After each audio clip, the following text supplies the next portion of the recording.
Welcome to the MEF2C Cast, a podcast dedicated to educating, supporting, and building community around MEF2C haploinsufficiency syndrome. The MEF2C cast is for informational and entertainment purposes only. Views expressed are those of the hosts and guests and not necessarily of the podcast or its sponsors. This is not medical advice. Consult a healthcare professional for medical concerns.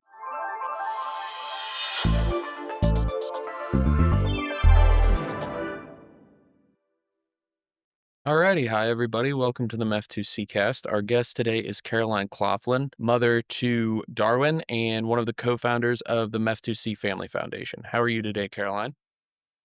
I'm doing great. How are you, Eli and We're Haley? doing great. So, can you just start by telling us a little bit about your family? Yeah, absolutely. So there are four of us in our family, me and my husband, Alex. He's an ophthalmologist. We live in Massachusetts in a suburb outside of Boston. We have two sons. Our oldest, Darwin, has a MEF2C disorder, and he's 6. And my 3-year-old is named Theodore. We call him Teddy, and he's neurotypical. So, I mean, as much as any 3-year-old is normal in the brain. But Was Darwin named after the scientist, or did you just like that name? yes, he was. He's named Oh. after the scientist. That's so cool. Yeah. Leo is named after Otto Leopold, who was a biologist as well. That's right. I But, like all the I'm 7 months pregnant now with a girl, uh, and we were kicking around Rosalind for Rosalind oh, Franklin. yeah.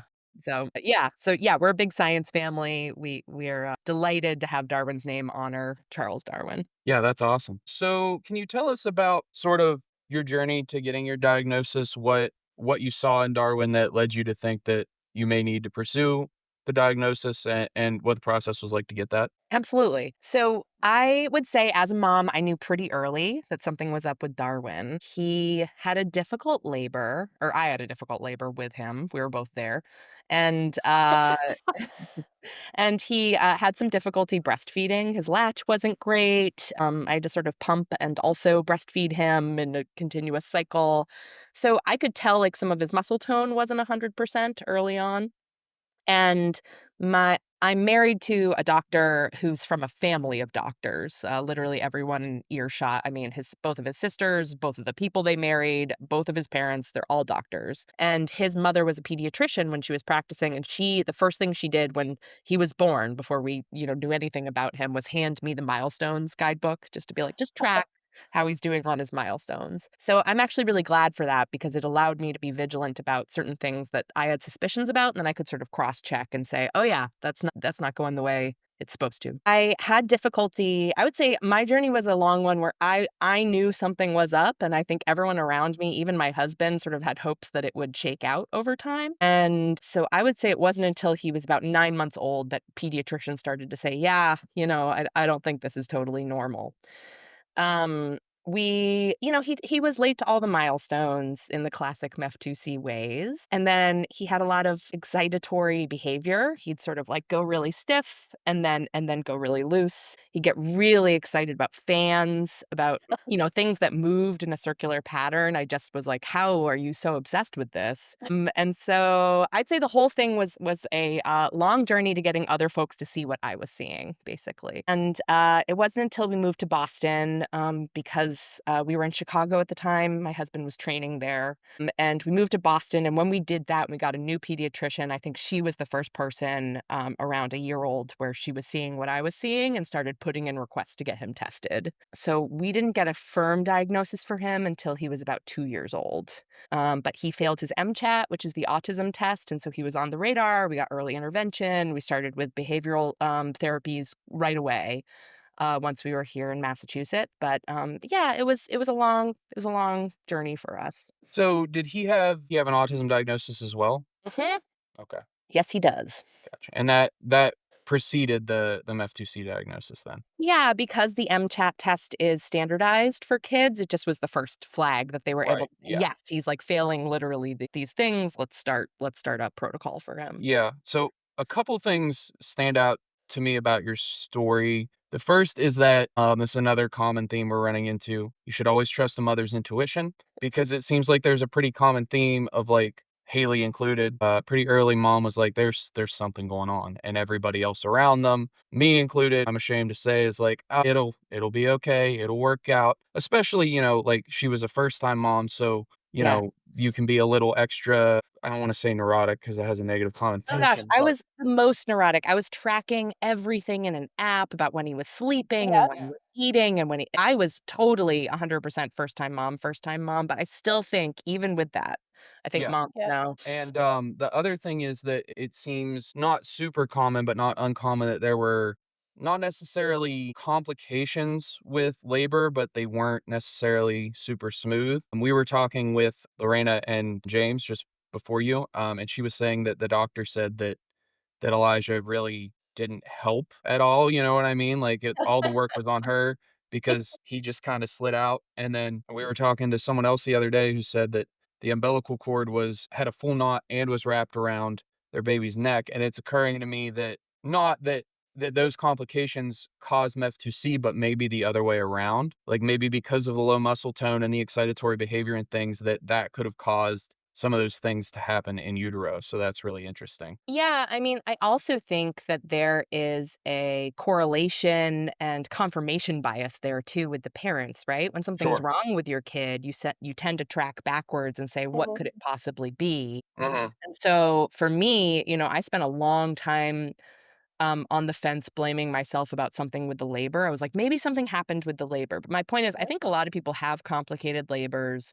have neurotypical children, and never think twice about it, right? Right. But like the Mhm. reality is, there's a lot of complicated labors in the world. And so I think it's very natural and human for us to trace back and want to find the source before we have an answer that's in a genetic test, you Right, know? yeah, that makes a lot of sense. What do you do for a living? I am the director of communications for the School of Public Health at Brown University, which is Okay. an Ivy League in Yes. Providence, Rhode Island. Gotcha. Awesome. So when you received the diagnosis, what was that like for you and your family? I think I've thought a lot about this. I think everybody receives this diagnosis slightly differently. And I think there's a lot of similarities, but I think this is going to sound kind of morbid, but the way that you're like born alone and you die alone, like you receive this diagnosis in your brain in a way that is individual to you. And so with my husband, it was really challenging because I think that both of us received this information in our own way and then trying to make it make sense between us and trying to figure out the ways we were like not coping with it, but figuring out the new order after we had it was really different, right? And so it's sort of like I had to relearn how to communicate with him about our son. So for me personally, I took it really hard. And I just want to say, like, I'm in a much better spot now. And for if there's anybody out there that has recently gotten this diagnosis, is having a really hard time with it, I think I spent a year really being challenged by it. The first month, I don't think I could be in a room with him without crying.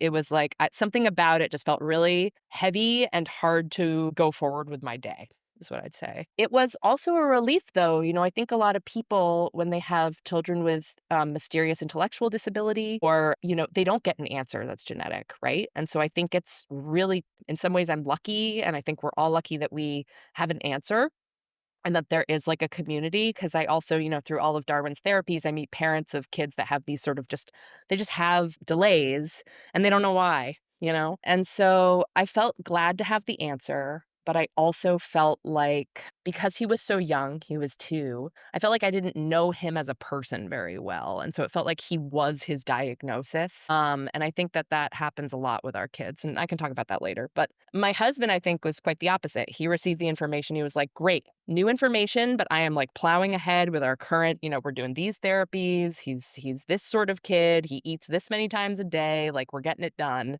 And for me, I just like I was totally hung up on the diagnosis. It's interesting. I kind of feel like, I mean, we had a virtual chat with the geneticist, and I remember thinking after the call, like, okay, we have an answer. What's next? Like, what do we do now? And Yeah. like, I feel like he was a little bit different. He was like, it took him a while to grieve and to quite Yes. like grasp that as a whole. And by the time that he was grieving, I was like past the grieving part and into like, I need to run with this and get things done. So Yeah, that's what I'm talking about with like the disconnect is I just feel like everybody gets it and then they have their action plan or not. And it's Mhm. really hard to get back on the same page? Yeah. yeah, I mean, I wasn't sort of selfishly, I wasn't so worried about Leo. I was having a hard time coming to grips with what that meant for sort of our relationship for the rest of our life. Cause like Yes. a lot of the things I like to do are really physical. I like to be outside. I like to hike. I like to hunt. I like to fish. I love to work out. And the idea that and a lot of those things I did with my dad and my grandfather. So the idea that and we're gonna adapt to him, I'll take him fishing. I don't care if I catch anything, I'll take him hunting. I don't care if he scares every deer in the county away. But just the idea that he might not get to experience those things that were so important to me, I obviously still have a really hard time with. And I think that's a lifelong journey, right? Mhm. Like, the expectations versus the reality of who your child is always, always I think it's a challenge that every parent deals with no matter what their mental makeup is, Mhm. but we just deal with it in a specific way, Mm. it's Yep. more overt. Yeah.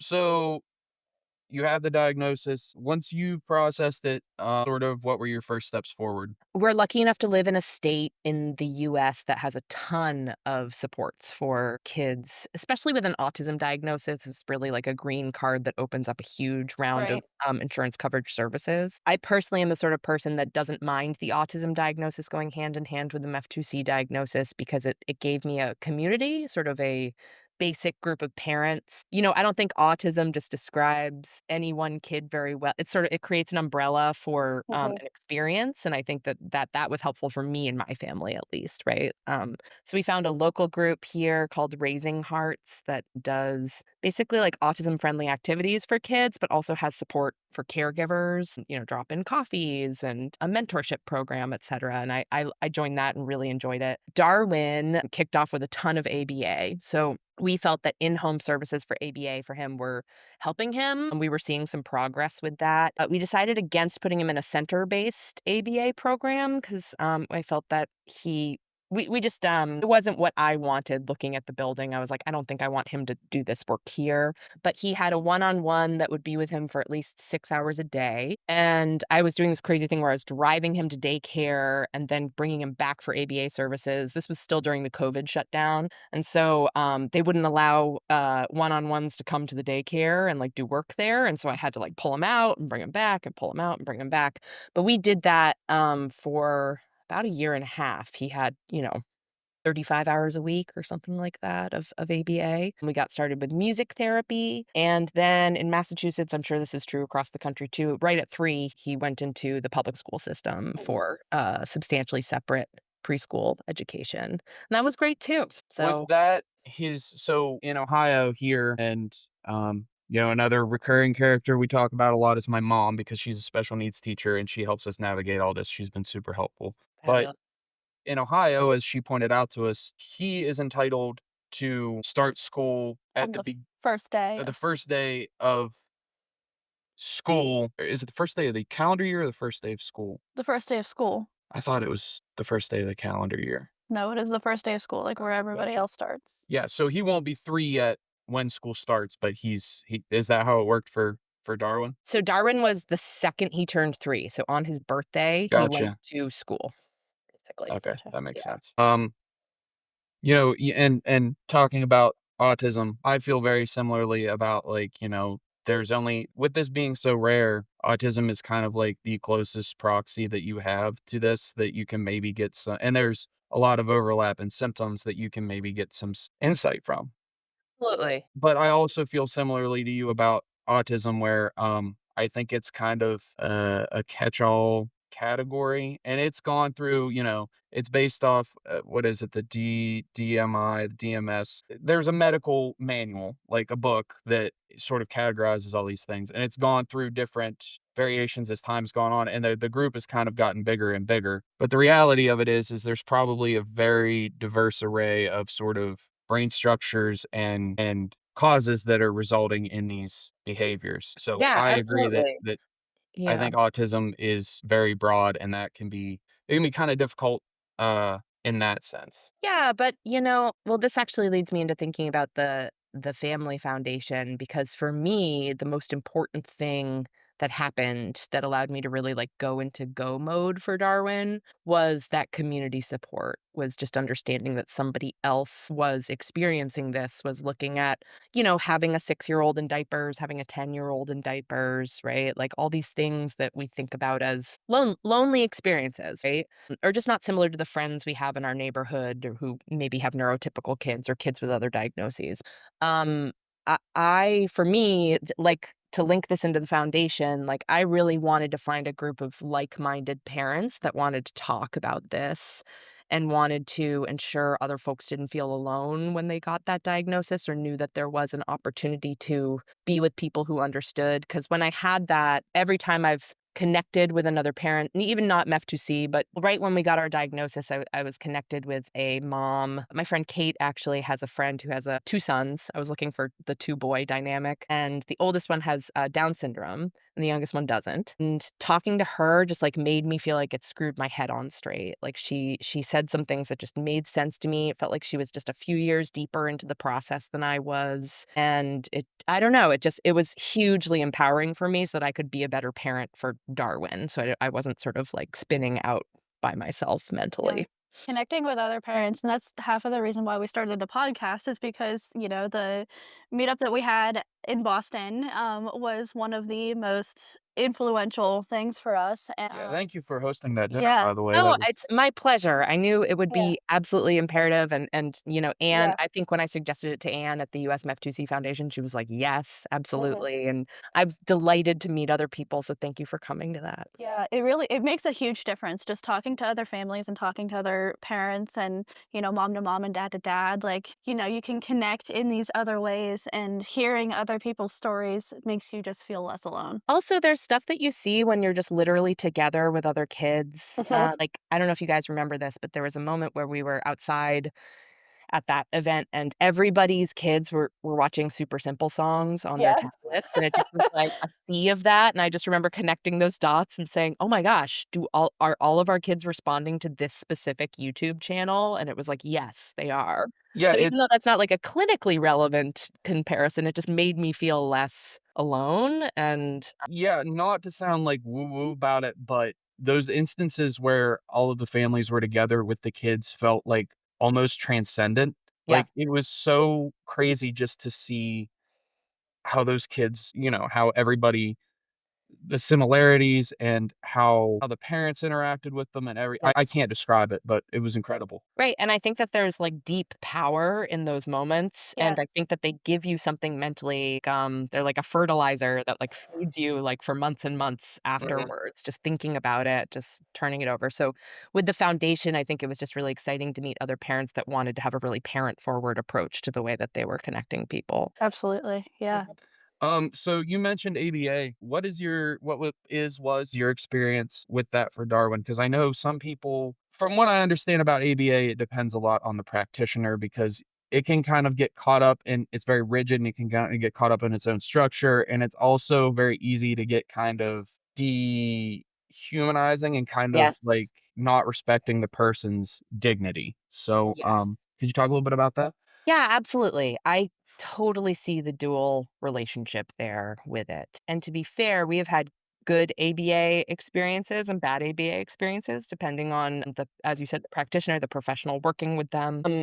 I think that it's also called discrete trial training in the classroom where we have basically an ABA based classroom where the kids do repetitive trials. But for Darwin, repetition is king, right? So like he needs a lot of repetition to understand something, even to not lose the skill once he has it. And we found that ABA offered that pure repetition per day kind of for him.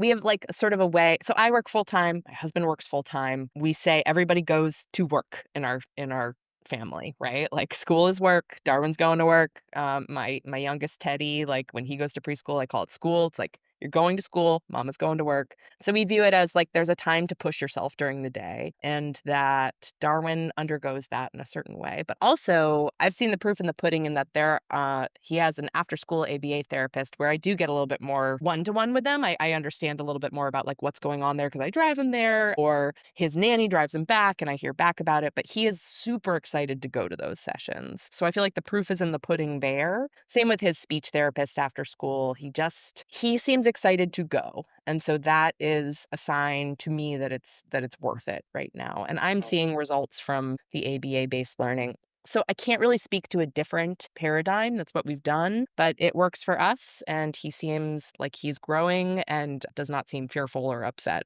in any way. So that's good. Yeah, that's great. As I said, it does really seem to be dependent on the practitioner. I was listening to a podcast with a parent of an autistic person, and he was talking about ABA, and his kid was in his teenage years, and he's like, "Well, like when does he start learning math?" And they're like, "Well, he still can't, he can't tie his shoes, he can't do all these things." He's like, Mhm. "Well, I can't play the flute. That doesn't mean I can't learn math. Like those two things aren't related at all." Yes. So, I think as long as it seems to me we don't have any experience with it yet, but it seems to me as long as it doesn't sort of get in its own way, it can be really helpful. Yeah. And, I think it's challenging to know what the right path is for our kids because they can't report back to us verbally. Mhm. It's challenging to know. So I'm trying to give myself grace, just saying, like, we've picked this, let's try it. If it feels like it's not working at any point, in terms of either results or his mood, temperament, etc., then we will switch, right? Like, Yep. we'll just pivot when we need to pivot. That's all you can do, Yep. really. Yeah, right. Excuse me. So, what does Darwin's, sort of daily routine look like right now? He gets up around 6:15. I think like a lot of our kids, he has trouble if he wakes up in the middle of the night, he has trouble calming himself back down to go to sleep. Like he's just sort of on if he's up in the Mm. middle of the night. So if he's not up in the middle of the night, he sort of wakes up around 6:15. He goes by himself downstairs. We keep the doors, the front and back doors locked, and then we have certain areas that are just shut off. He likes to play in the cat litter sometimes. I think they have like sand-based toys at school, and so he's like, "Great, sand." So we like lock up all the no-nos basically, but he has free reign of the house. So he'll wake up at 6:15 and then normally one of us is down there with him by 6:45 or so. Get him ready. He watches a little bit of Super Simple Songs or some other, he likes truck tunes, he likes Disney movies, so we'll put on like about a half an hour of something while we get everybody dressed. And then he heads off to school. He's picked up by the van from our front door at around 8 o'clock, and he's gone until he gets back at 3. And then at 3, he goes out in the backyard and plays. He either swings. We have a baby stroller that he loves to play with in the backyard. He's flipped it over. He's like a spinning wheels. I when we walked into your backyard, that's the first thing we saw was him flipping it over and spinning the wheel and flipping it over. It was amazing. Yeah, and shout out for Bugaboo Products because that is a stroller we were gifted by somebody when we were first pregnant with him, and it has lived outside in all weather and still functions pretty well as a stroller when we need it to. But so yeah, he spins his wheels. He gets about like half an hour of like sunshine relaxation, and then he gets a snack and goes to an afternoon session. That's either music therapy, speech therapy, or an hour and a half of ABA. We drive him to a center for that. And we really trust them and love their practitioners. And then he's done with that by 5:30. He drives back home. We have dinner. He gets a little more TV, or we do puzzles, or we play. And then bath at 8. And I feel like he's asleep by 9, 8:45, 9, kind of. Tell me more about the music therapy. What does that look like, and how do you think that helps him? Yeah, so I think a lot of our kids are drawn to music because I don't know why. But when Darwin was 1 years old, he would pouch his food or he'd choke on it. He actually had pneumonia, which I suspect was an aspiration of food that he had. But he really had difficulty chewing and swallowing. And the only thing that would get him to be distracted enough to chew and swallow was a little like baby Mozart cube that played music. And so we'd play the music and that would make him chew and make him swallow kind of effortlessly. So we've always had music as a big part of his routine to get him to just calm down and do things. Mhm.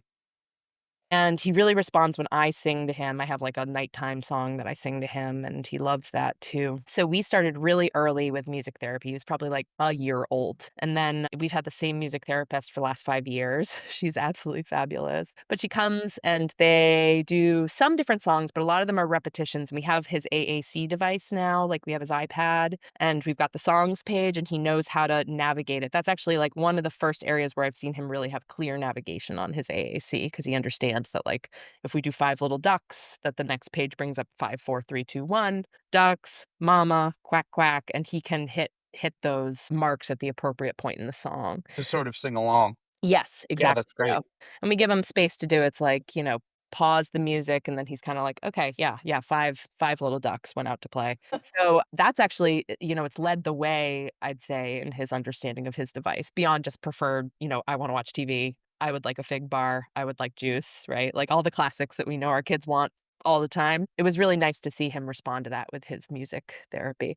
And also, she's known him since he was 1, so, like, all those inch stones, as Meredith San Antonio calls them, like, all those inch stones are important for her too, because she's seen him all the way through. Yeah. Yeah.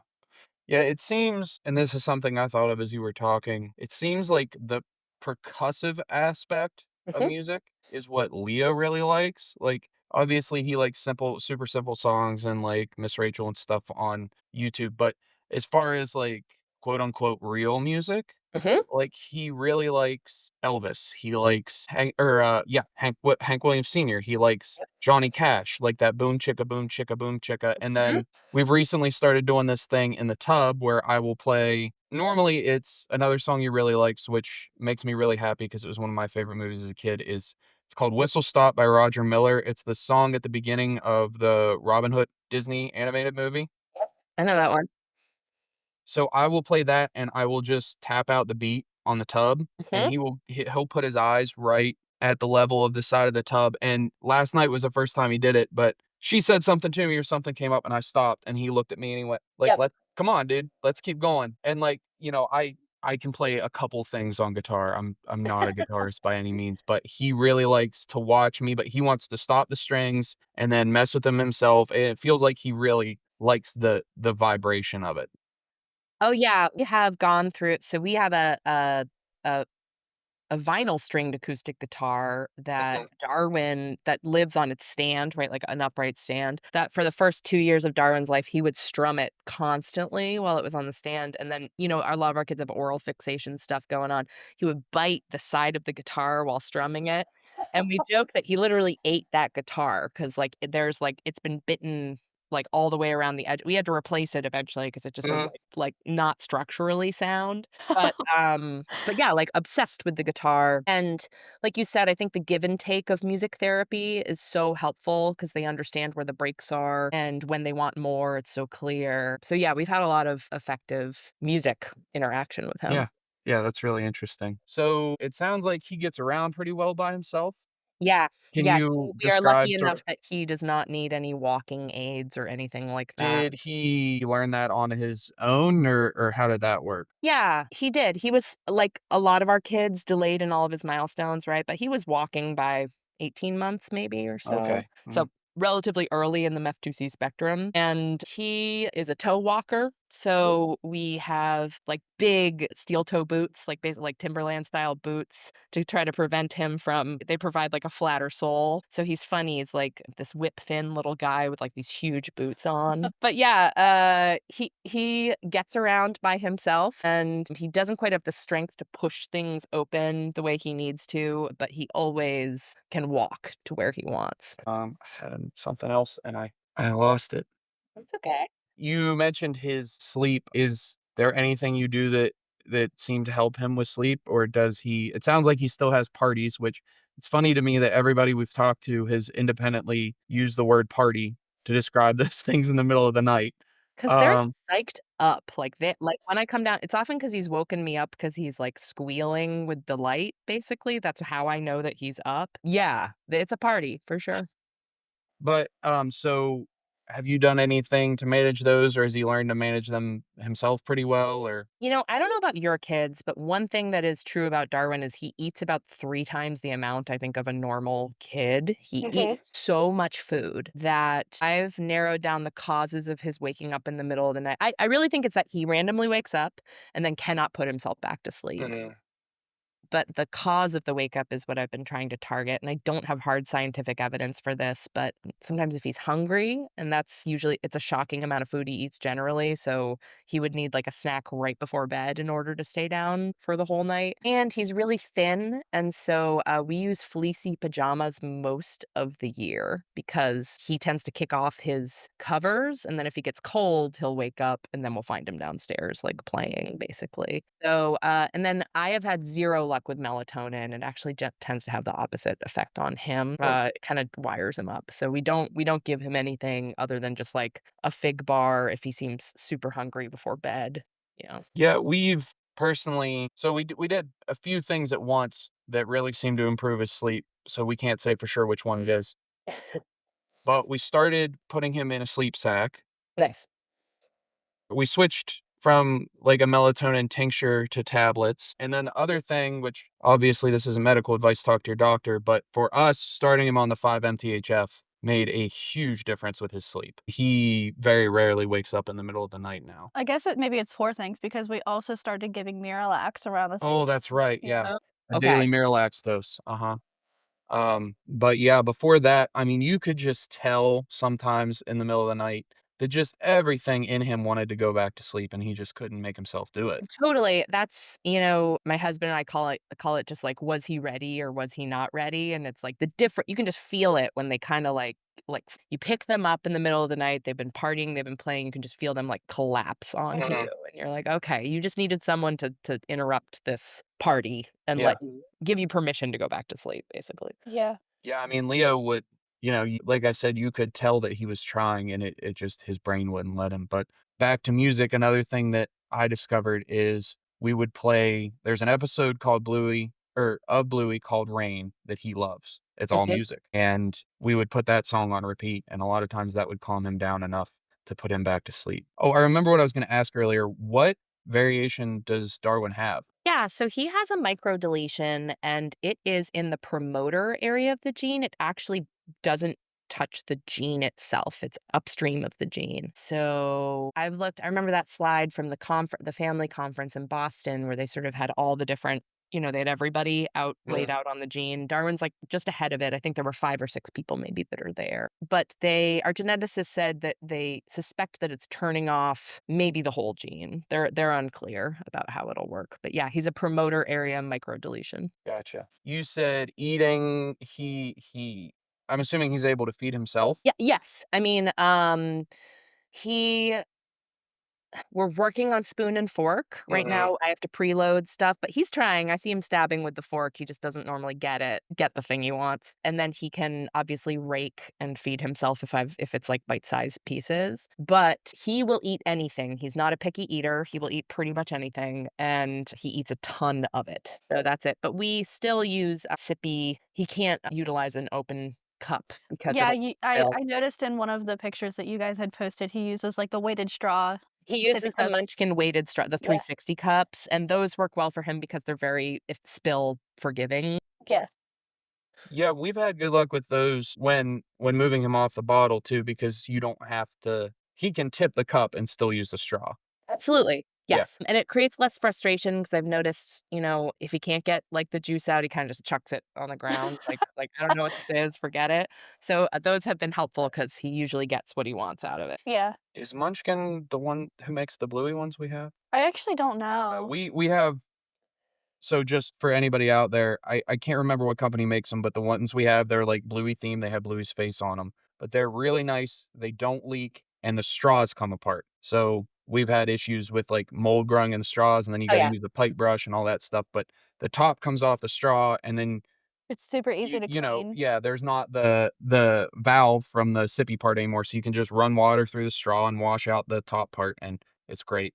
That's great. Yeah, I was thinking a little bit about, like, where I was maybe 2 or 4 years ago with Darwin's diagnosis and where I am now, and I feel like one thing that somebody said to me that really stuck with me was, your kids are just taking you on their childhood. They're taking you on a trip through their childhood in slow motion. Like, I love that. it's a tubing trip down the river rather, right? And so, like, just try to enjoy it and know that you can't make it faster. And then my sister-in-law, who also has an intellectually disabled child, she has microcephaly, but like no clear cause. She said the same thing. She said, sometimes, I mentioned, she's a doctor, right? So like a very achievement-oriented person. She said they have to be ready to learn the thing that you want to teach them. And there's going to be a perfect point at which they have developed the interest or the capacity to understand it, and you meet perfectly in the middle. But if you push it too early, it's kind of like reading your kids Harry Potter when they're 3. It's like they're not gonna it's great, but like they're not ready. Like there's a bunch of stuff where you have to wait for them to hit like the perfect crest of being ready, and then they take it from there. Mm, You're ready to meet them there. yeah. Yeah, And I I mean, it's found that just to be true having a 6-year-old. Yeah. it's funny how things work out because excuse me, I would say we have sort of different vibes as individuals, but as a couple, we sort of have a very, like, laid back, cozy, chill vibe, and at least Leah's particular brand of MEF2C really coincides with that really well. So it's actually really I mean, I don't wanna call it good, but it's nice in a lot of ways, you know what I mean? It really coincides with our lifestyle in a way that, Yeah, I mean, he's such a homebody and he likes he started hand bleeding here recently. So at Mhm. Easter, I was walking around with him and he led Eli to the car because he wanted to go home. And that Yeah. was like one of the first things like we knew he wanted to go home. We were like, sorry, buddy. Like you gotta wait a little bit. Yeah, a little longer here at the Easter party, guys. Yeah. Yeah, and I think that's like they show you who they are. Yeah. It Mhm. just takes longer for them to get the skills to have the nuance to show you, right? Mm. Mhm. Like, and I've noticed that more and more with Darwin as a 6-year-old. Like he's got a complete personality. He wants the things he wants. I know what he wants because he Yeah. leads me around. He tells me, he pushes things away he doesn't want. He walks away if he's bored. Like, and it's specific, right? It's not who my 3-year-old is at all. It's like really different. Yeah. But, the other thing I was thinking about, and this is what my husband wanted to say. He wished he could join us, but obviously with 2 kids, Oh, he's yeah, we Sure. in understand. Costco right now with them. Like, it's like we gotta fill the day here on the weekends. But he wanted to say the one thing that he felt, and I felt this too, and made me appreciate him more as a spouse and as a partner, because he was the first to come to this realization between the 2 of us, and then kind of led me towards the light where he was like, life is not about achievement. It's not even about, like peer relationships are great, but that's not what life is about. Life is about enjoyment of the time that you have on earth while you are here. And Darwin is enjoying his life. Like Mhm. he's a person complete unto himself, and that you can't make him what he's not, and you can't tell him he's doing it wrong or that he needs to do more or whatever. It's like he's just who he is, and all we can do is support him and just make sure that, in some ways he's taught us how to enjoy our lives a Mhm. little Right. or take a step back. Sure. So you mentioned a little bit earlier music and wheels. What are some of his like sensory preferences and likes and dislikes? Yeah, he's got some stims, definitely spinning, right? So anything that spins, that's like rims on a car, wheels on a car, loves watching cars go. The bigger the car, the better. So we've been to Monster Jam a bunch of times and whatever. He loves that. And then he also loves the alphabet, and so I always read to him. I'm trying to teach him how to read basically, and I don't know if it's sticking with him, but he does show a lot of interest in I bet it is. type, especially the letter O, which is wheel shaped, as you know. Undisputedly his favorite letter. And he also really likes flapping, so he has, picture books, like little, learn to read, like paperbacks, basically, like not the hard covers, and he flips those back and forth kind of, I have a background in animation, so like an animator would to, like, check between the pages, and he has a lot of we watch Trolls a lot in our house because he likes Trolls, there's a lot of music in it, but, Princess Poppy she's Queen Poppy by 2, I think, but Poppy is, like, his favorite character, and he will kiss pictures of her. Like, we always say Poppy's his girlfriend. Mm. So we have like a lot of like trolls books that then he loves. We call them loving it to death, like which he like just reads them until they break into pieces. And then there's like particles of pages. So not even like the full page ripped out. It's like that he's ripping those into like fourths, but he carries a picture of Poppy around like it's like he's a Civil War hero, like, like with his sweetheart back home. So trolls for sure. Hmm, that's really interesting. Does he seem to have the love of sort of playing in water that other Yeah, yeah? he likes water plenty. He doesn't like a splash pad. He doesn't like when the water comes to him, you know? Huh. So splash pads are too aggro. We get a lot of crying when there's like we don't do what are they called? The sprinklers that like go back and forth. Like there's something he doesn't like it if it's too aggressively in his space, but a water table that he can play with, a bath that's drawn where he can play with the water, like he wants to be the one to go to the water, Mhm, basically. yeah. Yeah.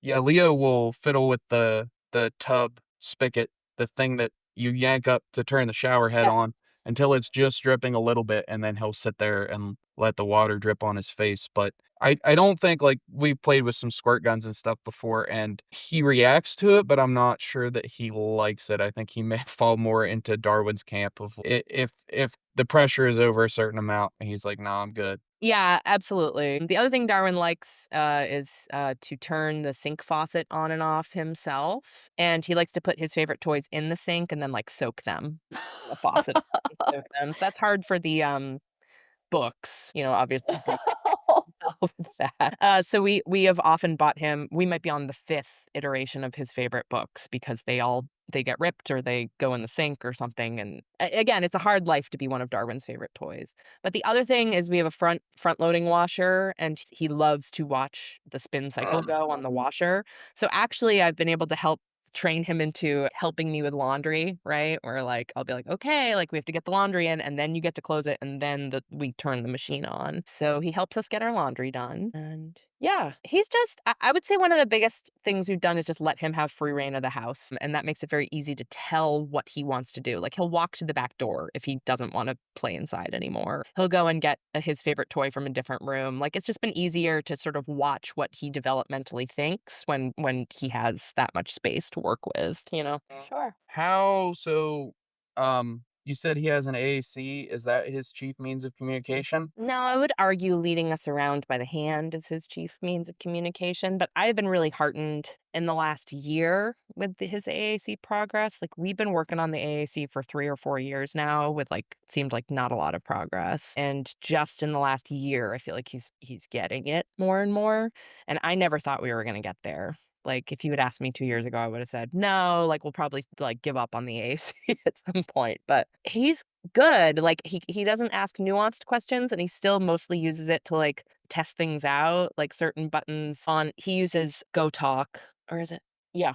And that one, there's certain buttons where if you press them, the icon changes. So it's like a little exciting. You know what I mean? So we get a lot of that. So he's still exploring it, but I'm really, really impressed with how far he's come in the last 6 months with it. Yeah, that's great.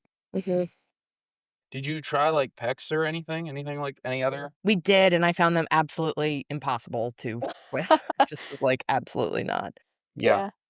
He does a token system at school, and he's aware of, like, how that system works, right? So, like, he has to do for ABA, there'll be, like, 7, like, requested asks or whatever, and then he gets, like, 10 minutes with to play whatever he wants. And then, they'll do it again, right? So, like, he does kind of understand the concept of, like, you do this and I give you this, and it's an exchange, which I think has helped. Whereas when we were using the PECs back when he was in pre-K, I think he just was like, "What is this picture of a sweater? Like, I don't Mhm. why is this here?" So yeah, we did not like the PECs at all. And then the switch to the AAC just felt much more natural. How is he with other kids, like, at school and with your younger one and all of that? He's great. Yeah, he's great. He likes to be in the action. So like my husband chases my 3-year-old back and forth at night, like upstairs to like get him to change. And then the like Teddy will like hide under the bed. And then we, like, pretend to find like, there's a whole pageantry of bedtime that we do that Darwin likes to enjoy. Like, he is very clearly watching, and then, Mhm. like, When we start running back and forth, he'll get excited and then he'll start running. Like it's kind of like a Scooby Doo. Like he'll start running after my husband, and then we'll turn around and then we'll chase him. And like, so he kind of knows when the game time is on, which is cool. And my youngest has never asked why Darwin doesn't talk. Like I don't know if he knows. I think he knows certain things, and he knows that he has to help, right? Like there's moments where I'll be like, "Can you take this to Darwin?" and like take this apple slice to Darwin and go feed it to him. And he knows that that's like a thing that would happen. Mm, Oh, yeah, I've never had to explicitly explain that, but they take baths together, they hang out, my littlest comes back from daycare by 5:30, so they spend the evenings and the mornings together, and then all the weekends, they're always pretty much bundled together. Darwin does adaptive swim class, and Teddy does swim at the same time, and so we all go to the pool and do that, and there's stuff where it's just like Darwin does it, Teddy does it. Darwin does hippotherapy, he does horseback riding, and Teddy gets to ride for the last 5 minutes of the session, so there's a lot of stuff where, like, they just go as a pair. mhm. But I think Darwin generally likes other kids, and he likes when there's action going on. He doesn't always join in, but he likes to watch it and be nearby. What's that swimming like for him? That sounds interesting. Oh, it's great. I'm not sure. Again, like the purpose to me is enjoyment with some skill building, right? Like I'm not sure if I were to like push him into a pool, he would like swim perfectly, right? Like but he loves the water, as you know, and it's a different way for him to move his body. He does do some underwater swimming and stuff like that. But that's a one-on-one session with somebody who works specifically with autism swim. And it's just great. He really likes it. It tires him out. I think it's helping him navigate the water a little bit better, and maybe over time he'll learn how to swim, but he's not, Mm, like, quite there yet survival skill-wise. sure, yeah. The hippotherapy, does he like that? I mean, obviously he Yeah. does, you wouldn't keep sending him, but Yeah, I mean, yes, like, anything that Darwin has not liked and cries when we go to, we have stopped doing, but he likes the hippotherapy. It's a pony, and they go out on trails in the woods, so if the weather's permits, basically, and he seems to really like it. He squeaks he does sort of a whistling thing with his mouth when he's excited or interested, and so we get a lot of that while he's horseback riding, and it's about half an hour once a week, and again, like, I think having a special needs child just makes you realize how many people there are in the world that are giving their all to these kids, just like Yeah. professionally, that are so dedicated and such like caring and loving people. And definitely people who are in the horse therapy world are that for sure. So that's been really good for him. Oh, and his core, it helps with core building too. right. Technically, there's like a core building element. Yes. So you mentioned he rides outdoors. Does he seem to have a particular affinity for like the outdoors and sort of the woods and like Leo likes big like outlook views, you know what I mean? I mean, Darwin's favorite view, so we just went to the Cornell study this week, and Darwin's favorite view is a cityscape with a ton of buses, right? Like buses, cars, lights, huge signs with big letters that say things and flash and light up. Like he loved New York City. He likes being outside. I would say he generally, my 3-year-old constantly begs us for television of some kind. Like that is always the thing he's like harping on is like, I would like to watch Paw Patrol. I would like to do this or that. Darwin does that sometimes, but I would say more, maybe an equal amount or even more, he asks to go outside. He Mm, wants to be out. mm, So, yeah, he gets at least an hour to 3 hours outside every day, I'd say. yeah, that's great. Yeah. Andrew, who we talk about a lot, but he's the I'm not saying he's the only one who exists. He's the only person with MCH we personally know of that is able to really communicate profoundly. I know he has he feels he has a particularly spiritual connection to the outdoors That's so great. that is characteristic of his disorder in some way. And so, like, I just came back from a fishing trip in the mountains in Southern West Virginia, and I emailed him a bunch of pictures. His mom says they have a digital photo frame, and they'll put all kinds of pictures like that on there for him because he enjoys it so much. Yeah. So, it's just interesting to me if that seems to be a characteristic across because Leo definitely seems that way too. Oh, yeah, yeah, and I don't know if it's like I suspect most people in the world have an affinity for nature, that nature makes you Right. feel something.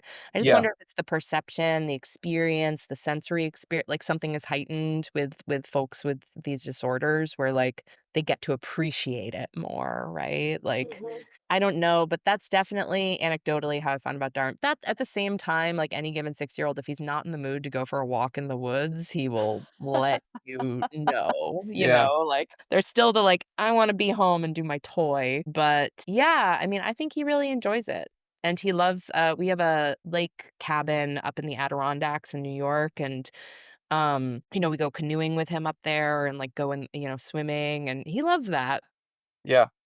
Yeah, I So, mean, to be fair, Leo could love cityscapes, and I mean, really the only city we've ever had him in is Boston. We live about 5 minutes from my parents, yeah. and that house that I grew up for the most part in, when we first moved in, you literally in the winter, you had to park a half mile away and walk to the house. Oh my So, god. like, we're not close to anywhere that really has those kind of. Nor do we really have any interest. No, our closest No, major it's city. fine. It's like you got No, what yeah. you got. Our Yeah. closest major city is Pittsburgh. I don't know if you've ever driven there, but Yeah. it's not as bad as Boston in, like, the traffic sense. I think we Mhm. got honked more at in Oh my gosh. Boston from the airport to the hotel. My apologies. That is No, just it's Massachusetts. it w we thought it was hilarious, but it's just but Pittsburgh, like, the roads are just insane because it's built around 2 rivers and a mountain. Yeah, yeah. I mean, yeah, it's natural out there. Like we try to do a split, right? Like, but I did actually. I think that cities actually I think they made Darwin walk because we used to live in Boston proper when he was learning to walk, and we would go out on the sidewalk, and he would want to follow the cars. And so the thing that would make him like get up off, like fall down on all fours and then get back up was like, okay, there's a car I'm gonna chase, Mm. basically, the sidewalk. And so we did that over and over again. It was super motivating for him to try to go after the cars. So I think he learned how to walk because we were so close to like so many cars That's so moving. cool. Yeah. But yeah, I mean, I think a mix is always nice, right? But like I recognize when the Cornell assessment came up, I was like, wow, Darwin's gonna get to go to New York City for the first time, and I suspect he's gonna love it. And that was absolutely true. That's great. I love that for him. Yeah.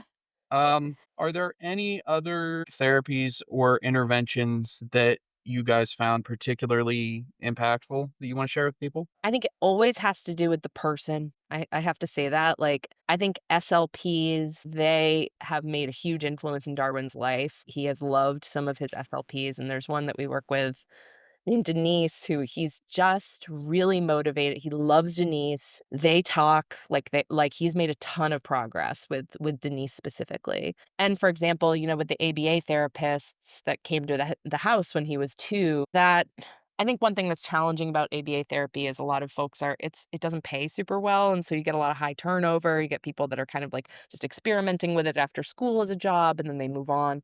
But he had one ABA therapist named Lucas, who now like was our nanny and has become like our regular babysitter. It's just like a friend of Darwin's, I would say at this point. And we love Lucas. There's just the amount of time. Maybe this is also why I was drawn to ABA too. Is the amount of time spent between one person and the child, just doing it back and forth, which is something that you know I'm a big believer in like balancing your work and your personal life. And I was never going to be a stay-at-home mom. It's just like not who I am. And I was like, I can't provide this. But those connections between a really, really fabulous professional and your kid feel almost like cousins or big brothers or big sister. They provide this different dynamic that can be really helpful in activating the therapy.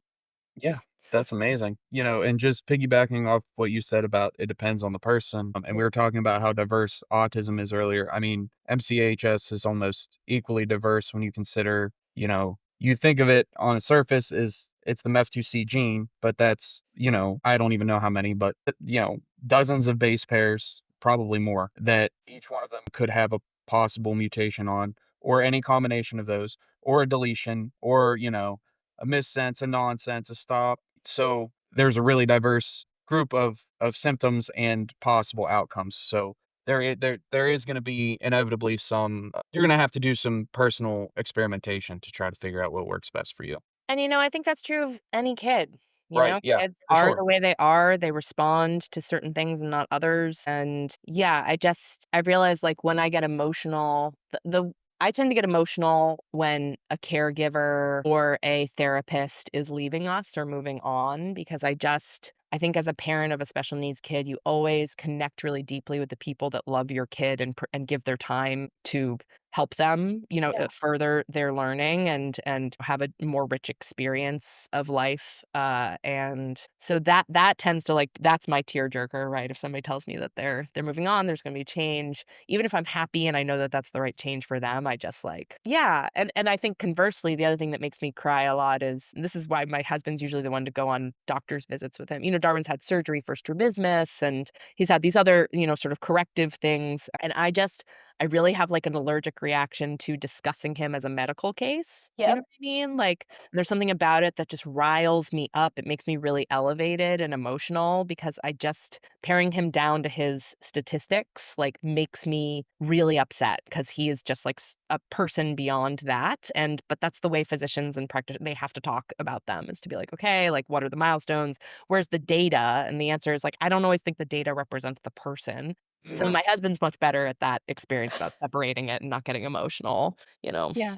Yeah, I agree, and this will kinda segue nicely into our next question, but I feel that way, and frankly, we haven't had to do much of this yet, but about when you're trying to advocate on his behalf with, Yeah. like, early intervention or the school or something, it's like, you have to phrase things a certain way, and it's like, well, sort of the what's the word? Linguistic, I guess, that's not the right word, but it's close enough. Like, the hoops you have to jump through to be able to get the services that, like, it's obvious that your child deserves. And then it feels like they sort of make you lay out, like, exactly how disabled and sort of, I don't wanna say helpless, but Yeah. you know what I mean? And it feels, I know it's not meant to feel this way, but it almost feels demeaning as, like, you have to beg for what you need. Yeah, I think anger and sadness are really deeply related emotions, and I often feel myself feeling one and expressing the other. And I think that that's like a big part of this parent journey as well. And I think that that comes out exactly to your point. It's like this is dehumanizing, but it's also the nature of science to need this data to function, right? Right, So yeah. like, it's a painful relationship, but it's there.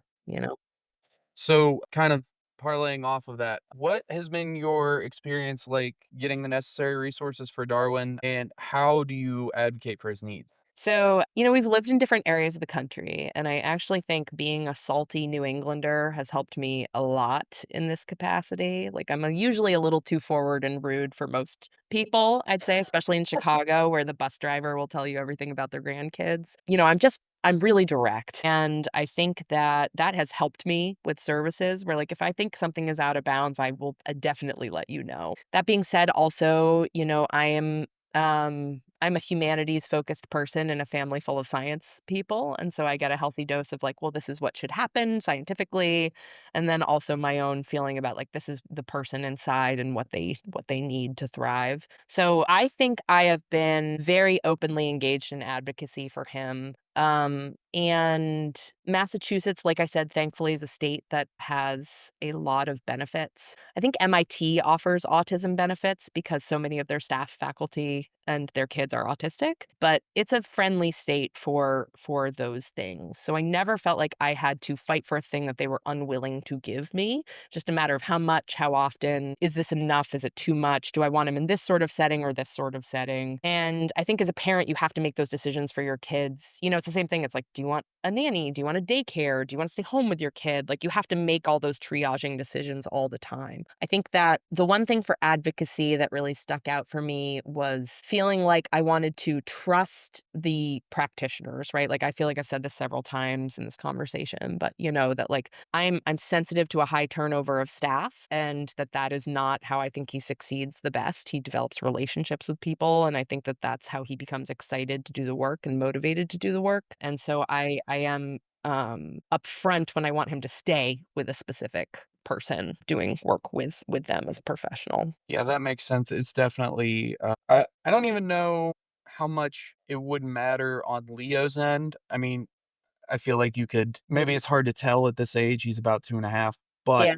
it seems like, and we were just talking about this in the last episodes that we talked about, or we did. So whatever thing happens when you have MCHS, it also cranks the cuteness knob and the charm knob way up. And anybody who works with Leo seems to really buy in because he's such just sort of a They're so cute. It's like, charming and yeah, yeah, how cute they are. and Yeah. he's such a light And in all of people's these kids lives. are. So, Yeah. I think that maintaining those relationships over a long time is really beneficial from that aspect for sure. Like, Haley, a month or 2 ago, went our therapist was learning how to do DMI therapy, and she wanted Leo specifically to be her demo child for this class. So, Alright. Haley took him up to Cleveland, and they did that, but, like, it seems like and, I don't have a ton of other personal experience with special needs people that in depth, but it seems like we haven't had much trouble with people really wanting to help Leo in particular. Oh, yeah. And I'm sure they're like that with other kids too. I don't wanna say that, like, they don't care about other kids and they only care about Leo, but that seems to be really beneficial. Oh, yeah, I mean, I think all the time about, as rare as it is to have this diagnosis, how lucky we are about specific elements, it seems like, that are connective tissue between our kids, like how cute they are, like, Darwin's a huge snuggler, like, he's a Mhm. happy guy, he loves to laugh, like, he gets upset the way anyone else does at certain things, but Mhm.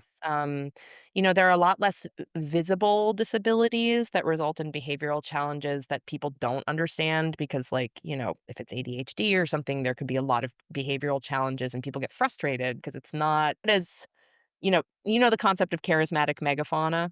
Oh, yes. Yes, ma'am. Yeah, so, like, our kids have luck out in that they are more in the charismatic megafauna category of Mhm. special needs. Yeah. So, yeah, I mean, I think that's so funny. But I also one thing, like, being the parent of 2 and now going to 3 kids is, like, I always need to make sure that I am not just showing my 3-year-olds that, like, it's okay if my 6-year-old is, like, misbehaving or naughty because he's, like, cute or doesn't understand, you know what I mean? I always need to, like, perform an equal if my 3-year-old's misbehaving, I have no problem saying, like, "You're better than this, please, like, let's fix this behavioral issue, like, what's going on?" And, with Darwin, I sometimes let him off the hook because 'cause I'm like, "Oh, well, he's just being Darwin," or whatever. So I have to be really clear to show my 3-year-old to be like, "Darwin, no, like, that is not what we do here," or whatever, just so that the 3-year-old doesn't Yeah. feel like Darwin gets a different style of behavior, from me in terms of scrutiny. Yeah, and just to circle back a little for our listeners and also because I got excited. So when Caroline referenced charismatic megafauna, what she's talking about is there are animals like elephants, lions, panda bears are a really good example where it is way they're megafauna. They're I can't remember what the size limit. Animals above a certain size, and they're very charismatic. They're very cute, interesting, sort of pull at your heartstrings in a way that other animals don't. So it's way easier to get people to care about panda conservation than it is to get them to care about a frog or a worm or something that might actually be more important in the ecosystem but isn't as cute. So I think your point was that we're very fortunate that we have that charisma on our side and we have the panda bears of special needs children. Yeah, yeah, our kids have a lot of riz, as the Gen Zs say, but, like, yeah, which is great, but, yeah, again, like, I think, it can be easy to feel, like, exceptional in a horrible way, but there's also exceptional in a great way, Yeah, right? Yeah. absolutely. Also, just to circle back on something else for a minute, does Darwin like to roughhouse? Yes. Speaking of Bluey, there is that episode where I think Bingo gets roughhoused to the point where she gets upset at Yeah. her dad or whatever. Like, I think he hits that the way all kids do, where it's like, that was too much. Yeah. He likes some roughhousing. He loves tickling. He loves to jump, and all those are kind of dad things. So yeah, I guess what are we calling roughhousing? Just like dad playing and throwing them around? Because yes, If Lee if I was willing, Leo could communicate, he would probably ask me to throw him off the porch. Like, he just loves to be flying through the air, to run into things. I mean, I'll throw him on our bed and then just lay on top of him with all my weight, and then I'll get off and he'll grab me by the shirt and pull me back down on top of him. Just like any big movements or big pressure, he yeah. absolutely loves. No, I think more is more for Darwin the way it is for a lot of our kids. But then again, I've also gone over the deep end where, like, we went to Monster Jam, like I said, and a couple times when he goes, it's just like too much. It's like he Mhm, loves it so much that he starts to like get upset, and mhm. then we've like overstimulated him. So like we can go over the edge and then be off the cliff. But generally, yeah, I agree with you. It's like he wants to be swung, he wants to fly, he wants to Yeah. roll and spin and do all the things. So, were you already living in Boston when he was born? No, we lived in Chicago when he was born. Did the resources available in Massachusetts have any influence on your choice to move there? So it was in that spot I was talking about where like I knew something was wrong and I think Mhm. folks didn't want to believe that something was wrong. So I see. vaguely, yes. One challenge that my sister-in-law, who I mentioned before, has a special needs kid. She lives in Philadelphia, is, she's had to like sue the city to get the resources that she need. Like it's just been a really challenging uphill battle because they're not resourced in the same way to provide for kids that have these extreme needs. So I see her like trudging up the mountain with all this stuff. I think we lucked out. We did choose the specific town that we live in because of the special needs resources here. Like we were living in the city of Boston before, and I was concerned that he might have to get bussed out to a different district or Right. something. Like it just would be challenging. So that's why we didn't pick a different place to live within the state. But no, it did not impact our move from Chicago to Boston. Gotcha. Excuse me. I know in the autism community, there are people who specifically move to, I think generally California and Colorado are the best Yeah. states to live in terms of, public resources that are available. Yes. And I know there's in Tampa Bay, Florida, there's actually a pretty robust community of autistic people who use spell to communicate. So I've heard of people moving there specifically for Cool. that. But I was just curious because I've heard of that kind of thing happening before. Yeah, I think you don't actually know. What's interesting is it is really on like a town by town, community by community basis. So I think there's usually places you can find what you're looking for, but you got to like know about it in advance, kind of. Right. Yeah. We moved back to Massachusetts because my mother is here and his family is here. And so it was more in the Okay. Gotcha. classic vein of like, please, let's keep some grandparents within an hour and a half of the house. Yes, I was talking with Aaron and Chris about that yesterday. Like I cannot both of our families are so involved in Leo's life and Yes. people who live away from their parents or aren't fortunate enough to have a good relationship with their family or whatever, like you and have kids with MCHS, you have my ultimate respect because I can't even imagine Oh my how I God. would do that without all of those people who help us so much. Yeah, it's wild and like serious hats off to anyone that's doing it without additional supports there. Like I know parents that are doing it by themselves and just like serious respect for those Yeah. folks. Absolutely. Yeah. Yeah. So how do you think what do you think what effect do you think that having Darwin as a brother has had on Teddy? It's a great question. And also, I'd like to also flip it and say the effect that having Teddy as a brother has had on Yeah, Darwin, we'd which love is to hear really about both. cool. Well, first of all, I want to say, I think it has 100% impacted our family plan, right? I was the sort of person, I'm an only child. And I'm the sort of person who was happy having no kids, maybe one. And when we had Darwin, I just realized that so much of his life was going to be in our family unit, that he would live with us for a long time, and that having more action in the house, he seemed to like the action. We have a very close group of friends, and we all had kids kind of similarly at the same time. So we all get together on weekends and hang out in the bounce house. And he liked that so much. It was like, all right, this guy needs a sibling. He needs like some action around the house. And I was like, actually, I think he could use two siblings. So now it's like completely impacted the way we've planned our family, which is really interesting. But I think that having Darwin as a brother on Teddy has been strange. Like, he is always wants to know where Darwin is, and he loves him and he hugs him and he helps him, but he also understands that Darwin needs help in a way that he doesn't need help. Dressing himself, eating, getting his food on a plate. Like, Teddy can go get his own yogurt and get his own spoon, and Darwin can't. And so he often asks, "Where's Darwin?" So I think like Darwin is a staple at the house, but he also gets annoyed at him too, right? Like Darwin steals his toys and he hates that. And like, they're brothers. They do brotherly stuff. Mhm.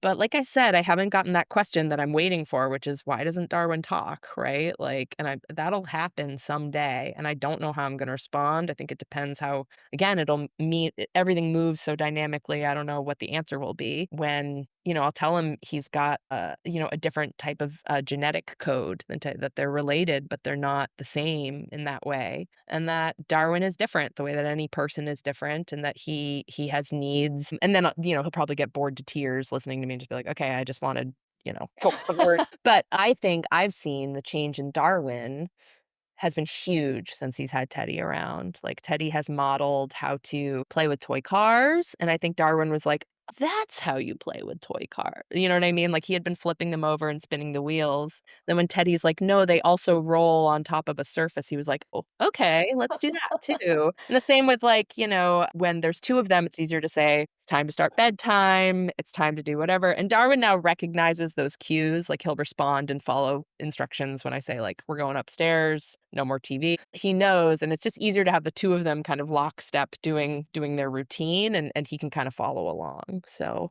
it's been great. I would really encourage anybody that's considering having siblings for these kids to go for it if they're on the fence. Yeah, I think some people worry that they're, like, saddling the sibling with a burden that they didn't ask for, but I would counter that by saying you're also giving them an opportunity for a really rich relationship that a lot of people don't get to have.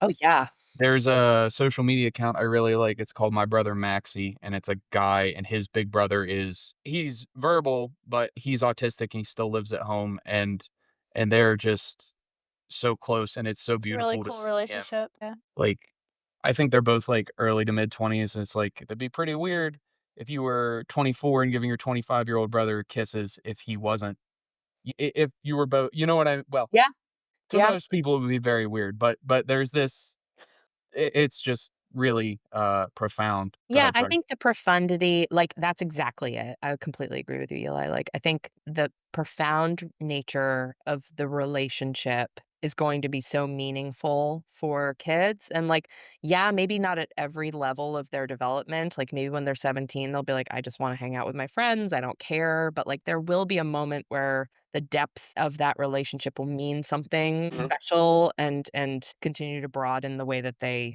see the world for both of them, you Yeah. know? Yeah, I mean, I do think just, nuts and bolts, like having 2 kids, having 2 boys and then we're gonna have a girl in June. Like, do think about the fact that as an only child, it was less about the burden of Darwin per se, which I feel like is the wrong perspective to put it in. But it was more like, as an only child, like I'm lonely when I talk about my parent. Like I don't have anyone I can talk about my parents with, right? Like maybe my husband, but like I don't have that shared experience connection, and I feel like I wanted that for because our family is so unique, I wanted that for Teddy, somebody that Mhm. just, like, got it, who was like, "Yeah, I get this." Like, mom is crazy and Darwin is this and dad is that, and, like, I want that for him if he can have it. Yeah. Yeah. Yeah, I was an only child until I was 12, and then my parents No. adopted 3 kids at the same time who were Gosh. Right. 6, 4, and 3, and, I mean, they were just absolutely feral. It was great. I mean, the the That's first the best way to the explain first it. weekend my brother stayed with us, he flushed a whole roll of toilet paper down the toilet. The first weekend my sister was there, she ate all the cereal in the house before my parents woke up. Oh my god. So I've had it both ways, and I firmly believe that I think every kid should have siblings. I think that's It's just nice. I mean, like, I also think only child's great, like, having been an only child, like, you get a ton like, I loved being an only child growing up, but just now that I'm older, it's like, it would be so convenient to just have somebody else that Uh-huh. innately. But, like, yeah, I mean, so I think families are dynamic, moving, living things, and I can't wait to see how it all kinda plays out. It just adds this different, complicated view that makes everything so much more interesting, you Yeah. know? So, what do you think have been the most difficult aspects about being Darwin's mom, and what are, like, some things that are difficult about it that aren't obvious to someone on the outside? It's a really excellent question.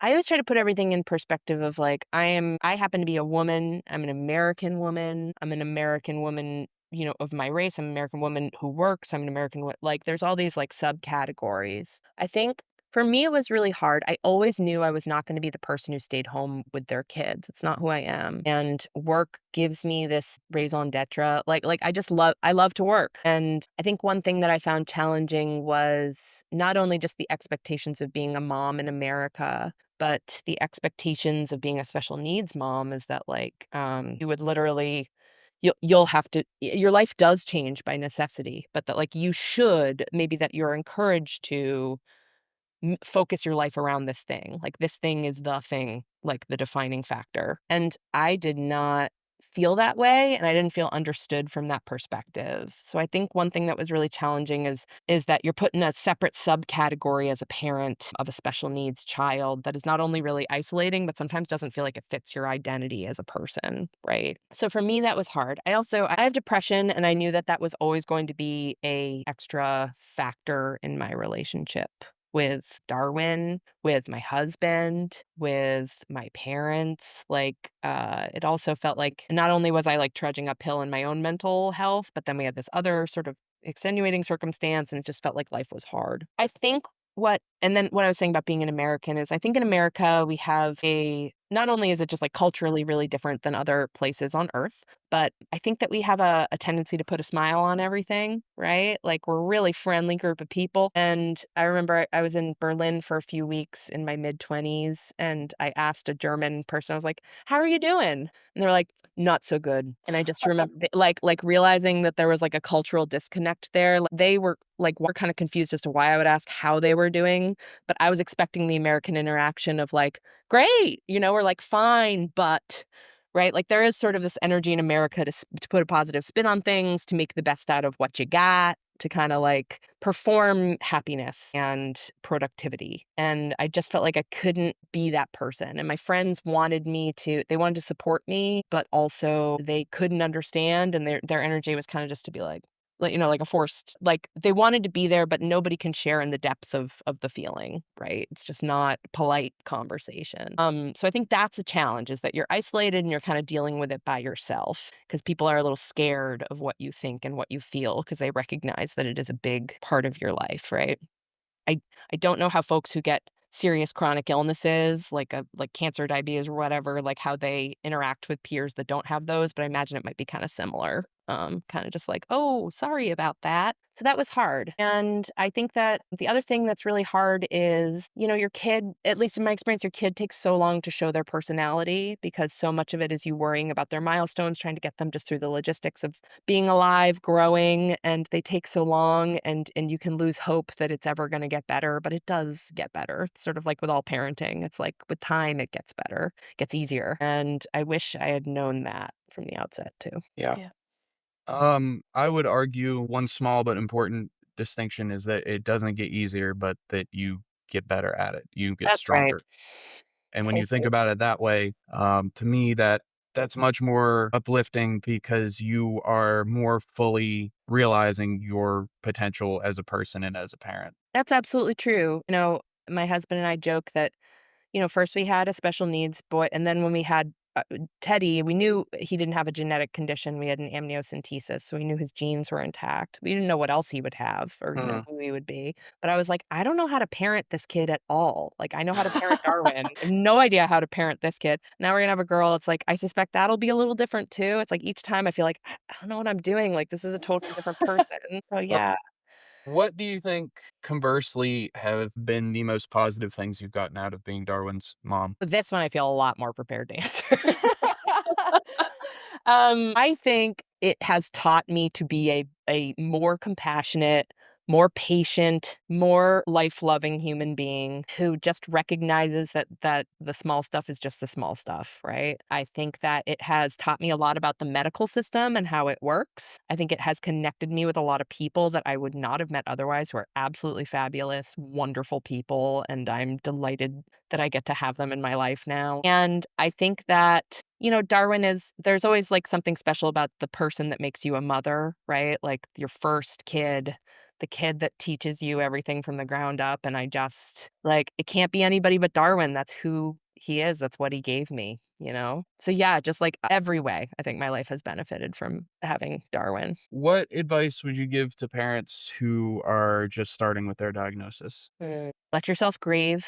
It will take time. Think about you too. Like this is, as they always say, it's a marathon, not a sprint. So getting yourself right mentally, physically. I mean, I know, Eli, you lift. Like, I'm a big believer that like strengthening your body, strengthening your resilience through therapy sessions, taking your time and being gentle with yourself about feelings that you will have about the diagnosis, being gentle about the kid that you have, just knowing that everybody gets the kid they have. Some people, there's no better or worse kid in the world. Like that your kid is your kid. Also, another plug for the Family Foundation is like connect with other people. Like maybe it's just me, but I think talking to other people who understand is like huge, huge. It helps me realize things. I chew on it for days and weeks later. So if you can open up your world and connect outward, I think that that's really super duper helpful. So, kind of playing off of that, can you tell us sort of like how you built the support network you have and how that's kind of rolled into starting the Family Foundation? Yeah,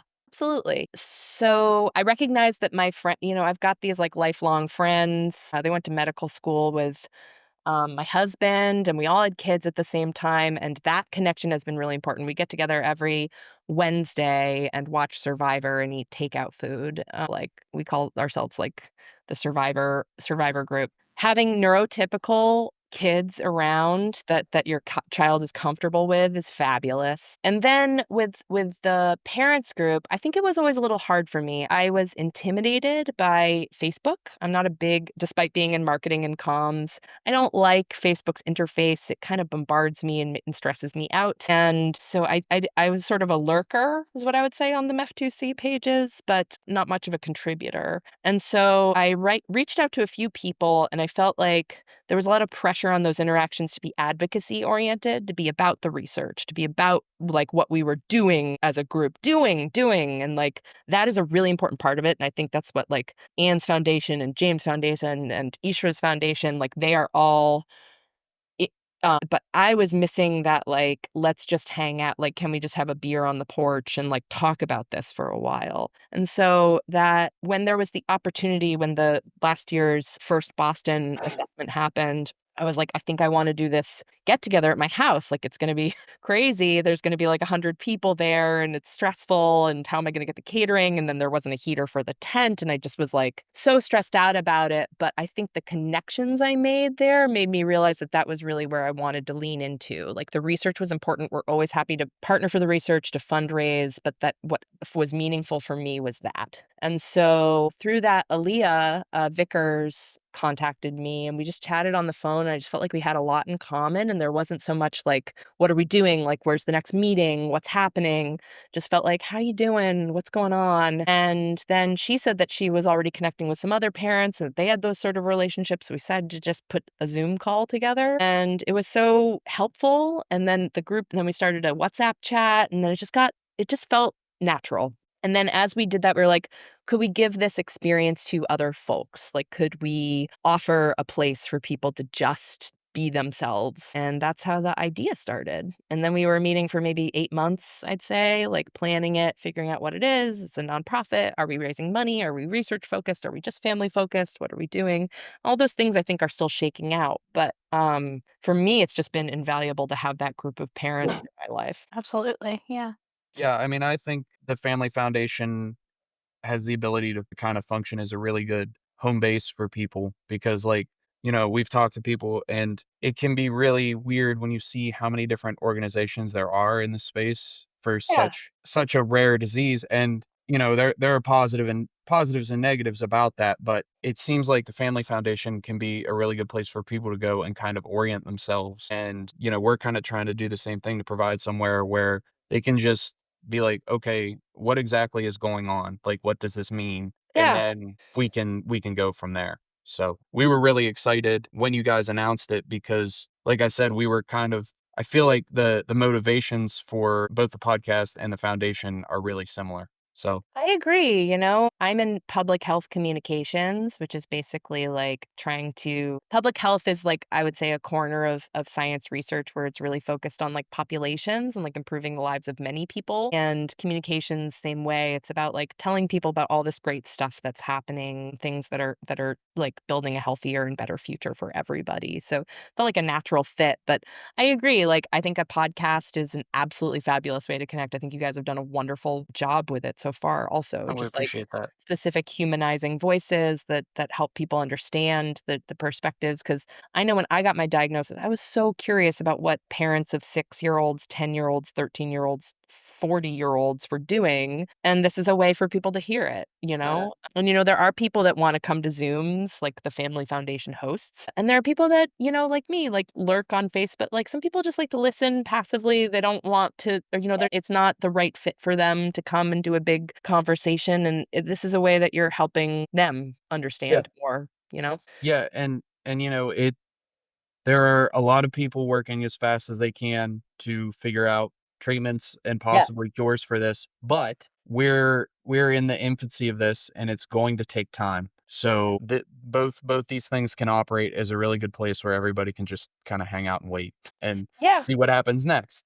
Yeah, and that, like, life is like I said, life is dynamic, and I think building those relationships, having resilience in them as all these things develop, because the scientific progress will happen, but life will happen in the meantime, and Yep. Right. I don't just wanna communicate with folks about, how's this medication going for you guys, right? Uh, Like, I wanna hear about the whole thing about, did your child poop their pants in the super like, my husband took, Darwin to the ENT and did not bring a diaper, and Darwin pooped, and so he just had he was, like, shoving toilet paper down his pants, trying to just, like, hope that he could last long enough to get back, but, it's just, like it's the, like, comedy of errors that you get when you're a parent of a special needs child and just being having a place to share the good and the bad, you know? sure.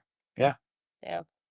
So looking towards the future, what are your hopes for Darwin's future and for the community as a whole? Yeah. So I think for the community as a whole, I hope, one thing we talk about at the Family Foundation is like our numbers are just going to get bigger and bigger and bigger as the science progresses and the genetic testing becomes more standardized. And this is just something that people recognize that they have, whether it's a mild case, a severe case, a frame shift, a microdeletion. Like we will have our numbers will grow and grow and grow. And so it's important that our community has the right kind of welcoming energy and obviously the research infrastructure, which I'm less of an expert about, but like, all those things are preparations for we need to scale up, right? Like people are going to come and our doors need to be open and we need to be ready. So there's that. So my hope is that we will continue to have a positive culture for people with this syndrome and that, I again, I hope like everyone, you almost don't dare to hope that the science catches up and that something can help everybody with this syndrome live the lives that they want to live. Um, and then for Darwin's future, I think that one thing that makes me nervous because we do a lot of research in public health around long-term care settings, right? Whether they're senior living facilities or special needs facilities, basically, and that there's still a long way that those need to go. They've come a huge way, even hospice since the 80s, 90s, but still there's a long way to go in terms of how adults can live independently when they have these severe special needs. So for now, I'm planning that Darwin is going to be with us for a long time. And I think what I want for him is to continue to gain skills on his AAC that so that he doesn't have to be frustrated communicating with us and to just keep exposing him to things, right? Like we'll do T-ball, swim. We've got, like just keep trying stuff out with Darwin because I think it's easy to get stuck in a cycle where you don't do that. You do the thing that's easy, where the diapers are close, where the food is understood, where the things are, and just getting them out in the world, I think, is going to be huge. So that's my hope. We're definitely guilty of the avoiding what's difficult sort of just logistically because you know what I mean? Oh, it's so hard, and especially I don't know, is he your only right now? That's correct. Yeah. So, like, then if you have a second one, it's like, oh, they have to nap. So then we have to stay home and like all these things. But it's just take them. That's something I've actually, again, the same sister in law, Julie, she's done a fabulous job. Just take them. She takes them, out of the country. They go to Canada on a biking trip. They go to Cancun on a swimming trip. They, do a soccer camp or whatever. It's just like, just if it doesn't work, it doesn't work, but give it a shot. Right. Yeah. Alrighty. So MEF2C Family Foundation.org is the website, right? That's right. And you guys have also started a community on Mighty Networks. How do people, I know it's not like you have to find a link to get in and it's not like public and that's to keep. We send them basically to parents. I Okay, think the gotcha. idea is to So have a private space for caregivers. right, yeah, it's to keep spam and things out, which makes total sense. But so if they go to that website, they can figure out how to get on to Mighty from there. Okay. Yeah, you can always email us at hello@mef2cfamilyfoundation.org. And also, I want to put a plug in. We do a caretakers Zoom call the last Friday of the month. We're still figuring out exactly what time works best for everyone. But if you don't know, you just want to give it a shot, please join us for one of those. Yeah, that was great. Yeah, we enjoyed that. Yeah, I hope you guys maybe do that a little more often going forward because I think that could be really beneficial for a lot of people. Yeah, the goal is monthly. That was our first one. So Yeah. thanks for being at the inaugural. Yeah. Alrighty. Well, is there anything else you'd like to share with people? Well, thank you so much for your time, Eli and Hale, and thanks for doing this. I think this is really a service for our community, and I really appreciate it. So Oh, thank we're you. just trying to do what we can. Yeah. But thank you for all your time and your insight. We've got a lot of other episodes, good episodes coming down the pipe for people. We're gonna get, I believe her name's Jamie Lundy. She spoke at the Boston conference on. We're interviewing her later this week. And she's just gonna give a basic overview of genetics and interpreting genetic reports like she did at the conference because I think she kind of had to squeeze her presentation in, and she had to go a little bit fast, so maybe we can slow that down for people. We're having a graduate student on who's working on TSBs, a couple other parents, and we're pursuing another geneticist, experts on seizures, because I can tell that's really important to people, someone who can really dive into the actual physiology and mechanisms of seizures, and a bunch of other great people. I hope people keep tuning in. I hope they keep getting value out of this. You can contact us on Facebook and at MEF2CAST at gmail.com. And thank you, everybody, for your time.